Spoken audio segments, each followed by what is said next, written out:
Hi, wonderful humans.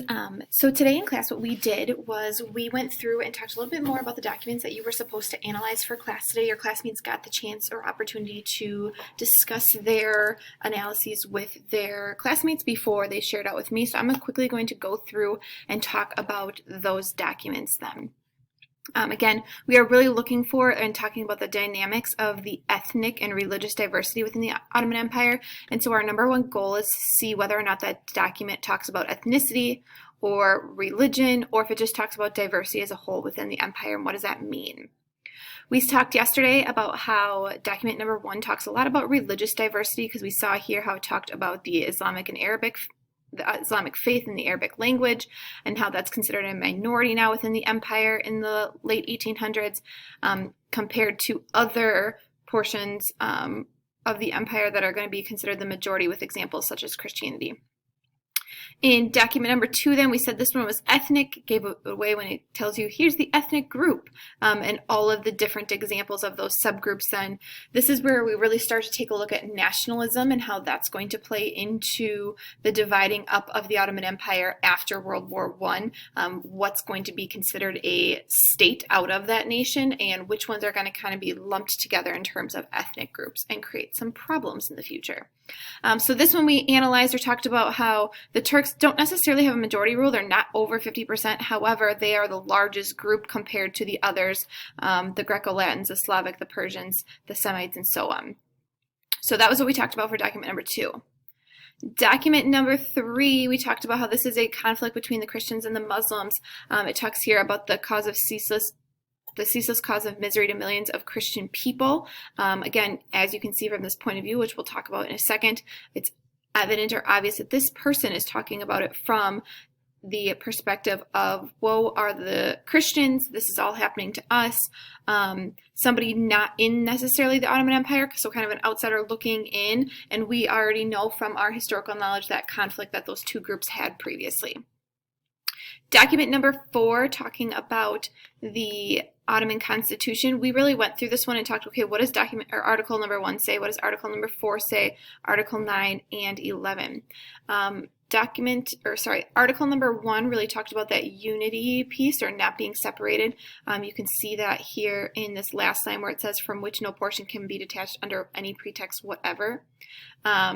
This is really talking about how are we going to create this united Ottoman Empire, and again looking at that date of 1876, so near their fall, and how are we going to do that. We then talked about this term theocracy, or the rule by God, or in this case rule from Allah, with the supreme caliph. Again, this is the political and religious ruler within the Ottoman Empire during this time. So supreme caliph, we have that person who's the religious and political ruler. And then the last one we said is they are clearly sticking with or trying to unite everyone, but also unite everyone or have Islam be that state religion. So that's what they're pushing forth to others, although they will let other people practice different religions within the empire. So this one we talked a little bit about more so with religion, and that push for the state religion. Document number 5, we then talked about how this was talking about the diversity within the army, talking about how you do have some Albanians or Arabs, so on and so forth. However, it really talked about how important or prominent the Turks are within the empire, talking about sporting their decorations on their chests. They were positions of the inner ring, so on and so forth. So we see here Turks is most important, which is a theme we saw also in 19.3 as we read and took notes. Document number 6 is going to be talking a little bit about that unity idea again, talking about like these are the elements of the Ottoman Empire that makes it the Ottoman Empire. Again, really talking about how that predominant role of the Turkish ethnic group is there. So the government is Turkish, you have Islam as the religion. This one you may not necessarily say like is all about just ethnicity or just religion, but again, that unity piece is really big here. We did have some of your classmates who argued it was more about the ethnic piece, because it talks about how the real strength of the state lies with the Turks. So no matter what, like the Turks are kind of in power here, and what does that do with everyone else in that state? And then last but not least, document number 7, which is your proclamation of the Young Turks. So when they take over, they rebel, they have their coup. This is really talking about how they push for equality of all Ottoman subjects, or that complete liberty and equality. Even non-Muslims are equally liable to protect the state, so on and so forth. So these are some of the ideas or analyses that we came up with for each of the documents. What I'm going to ask at this time that you do then is we are going to take a look at that prompt, and based on the analyses we just went through of each of the documents, what I would like you to do is pause the video here, write down a response or how you think you could possibly answer this question. What have you found out about the Ottoman Empire's ethnic and religious diversity based on these documents? I challenged your classmates to try to come up with 2, but again, just 1 would be perfectly fine. So how would you answer this question if you had to talk about the dynamics or the changes of the Ottoman Empire's ethnic and religious diversity? So again, pause the video, take a second, and we will be back.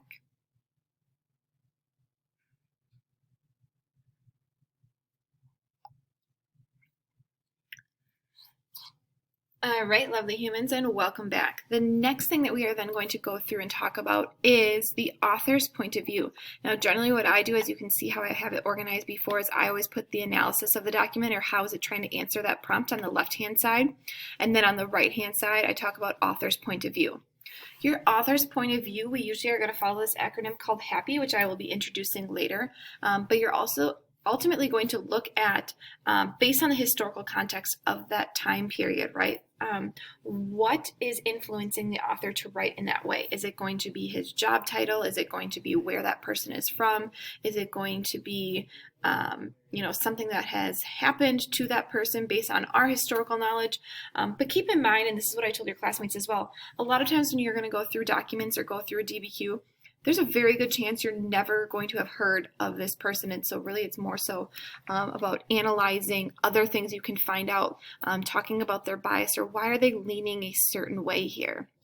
So for author's point of view, for instance, for document number 1, we talked about how this is a former high advisor to the Sultan, right? And they're talking about like the tragedies of Islam not any longer being that it is technically the official language, but it's now a clear minority, right? They made an emphasis or a point to point that out and say, like, is this not the most terrible thing that it's falling to the hordes of the opposition? Like, it's not beautifying or saying like how awesome Christianity is, right? Like it's saying like, oh, gross, disgusting, like this is where we should be with the Ottoman Empire, with Islam and the Arabic language.